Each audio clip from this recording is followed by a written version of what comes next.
अस्सलामुअलैकुम। आज की वीडियो में हम बात करेंगे कि वार्ड्स क्या होते हैं। आपने अमूमन ये लफ्ज़ सुना होगा। ये वार्ड्स जो होते हैं ये जिस्म के मुख्तलिफ हिस्सों में निकल सकते हैं। अब इन वार्ड्स की अंदर इलाज कैसे किया जाता है और इससे निजात कैसे हासिल की जाती है, इन तमाम चीज़ों के मुतालिक मैं बताऊंगा। और मेरा नाम है जी डॉक्टर उमैर। मैं एक MBBS ग्रेजुएट हूँ, PMDC से रजिस्टर्ड शुदा। इसके अलावा मैं करंटली जो है वो सर्जरी में एक्सपीरियंस कर रहा हूँ। तो मैं जो बातें आपसे कहूँगा आप उस पर यकीन कर सकते हैं।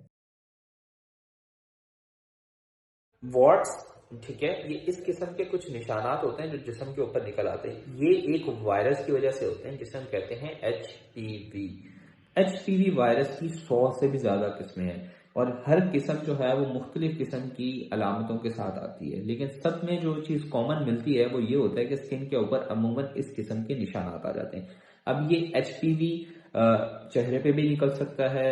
ये जो वार्ड्स होते हैं ये ग्लूटियल रीजन पे भी निकल सकते हैं, जेनाइटल रीजन पे निकल सकते हैं, पाँव के नीचे निकल सकते हैं, बच्चादानी के पास निकल सकते हैं, मुख्तलिफ जगहों पे निकल सकते हैं।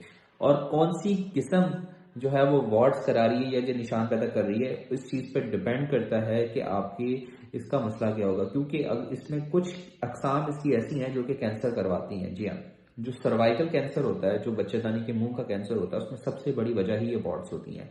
इसी तरह एक वार्ड्स होते हैं जो कि पाँव के नीचे मुंह में निकल आते हैं, जिसे हम प्लांटर वार्ड्स कहते हैं। ये बहुत ज्यादा तकलीफ के होते हैं और चलना मुहाल हो जाता है। ठीक है। फिर कुछ वार्ड्स हैं जो कि जो है शर्मगाह के एरिया में निकल आते हैं। ठीक है, गोलियों के पास निकल आते हैं और इस एरिया में निकल आते हैं। ये कहलाते हैं जेनाइटल वार्ड्स। आज हम फोकस करेंगे जेनाइटल वार्ड्स के ऊपर।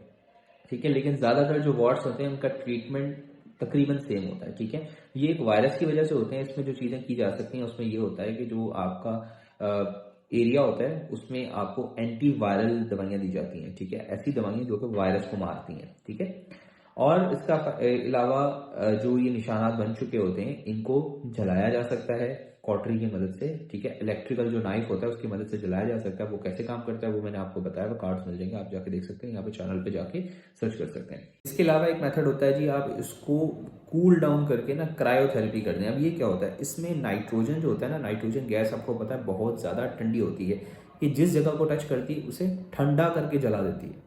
एक तो आप गर्म करके जलती है चीज़, एक ठंडा करके जलती है। तो इसमें ये मेथड भी यूज़ होता है जिसके अंदर क्रायोथेरेपी की जाती है। नाइट्रोजन की मदद से जो है वो वाट्स को जला दिया जाता है। ठीक है, एक तो आप कॉटरी की मदद से जला सकते हैं, ठंडा करके जला सकते हैं। इसके अलावा क्रीम्स भी कुछ ऐसी आती हैं जो आप लगा सकते हैं, उनकी मदद से भी कुछ हद तक वाट्स में जो है वो आराम मिल सकता है। इसके अलावा जो सबसे इफेक्टिव और सबसे अच्छा मेथड होता है वो होता है जी ये सर्जरी करके निकाल दिया जाए। ठीक है, अब हम भी करते हैं और बहुत से लोग और भी करते होंगे सर्जरियाँ। इसमें होता क्या है कि आपका जो स्किन होती है उसके आसपास की एरिया की उसके समेत इसको जड़ से काट के निकाल दिया जाता है। उसके बाद जो जख्म होता है वो कुछ टाइम बाद भर जाता है और ये सबसे अच्छा मेथड है। इसमें सबसे कम चांस होता है कि ये वापस नहीं आएगा। ठीक है ना, बाकियों में दवाइयों के ऊपर भी आ सकता है, ठीक है, जलाने पे भी आ सकता है, ठंडा करके जलाने पे भी आ सकता है, इसके अलावा भी मेथड्स होते हैं उस पर भी आ सकता है। लेकिन सर्जरी करके जब निकाला जाता है तो इसके आने के चांसेस सबसे कम होते हैं। ठीक है ना, और ये चीज़ एक और बड़ी इंटरेस्टिंग चीज़ है वार्ड्स की कि क्योंकि ये वायरस की वजह से होते हैं तो ये फैलते हैं। ठीक है ना,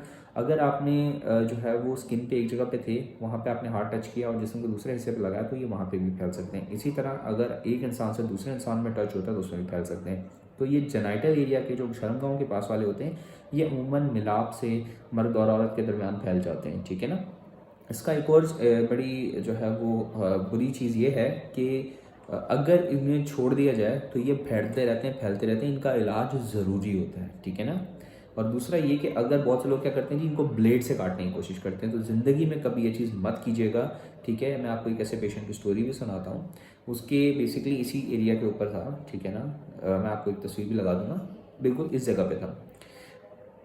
ये उस पिक्चर पेशेंट की नहीं है, लेकिन पॉइंट बीइंग कि इस जगह पे मौजूद था। ठीक है, उसने क्या किया, ब्लेड से उठाया और जो पीनस है उसके ऊपर ब्लेड से सफाई कर दी। ठीक है ना, उस वाट्स को काटे उसी ब्लेड से पूरा कर दिया। हुआ क्या कि इब्तिदा में तो उसको ऐसा लगा कि जी बड़ा सुकून हो गया। 1 महीने के बाद वो पूरा उसका जो पीनस और सारी चीज़ों के ऊपर जो है ना वो वाट्स फैल गया।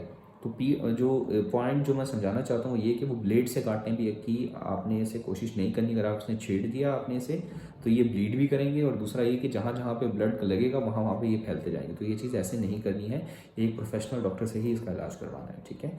आई होप कि आपको वीडियो अच्छी लगी होगी और वीडियो समझ में आई होगी जो टॉपिक मैं समझाना चाह रहा हूँ। अगर आप कोई टॉपिक सजेस्ट करना चाहते हैं तो प्लीज़ कमेंट करके ज़रूर बताइएगा। दैट्स ऑल, दिस डॉक्टर मैं साइनिंग ऑफ। अल्लाह हाफिज़।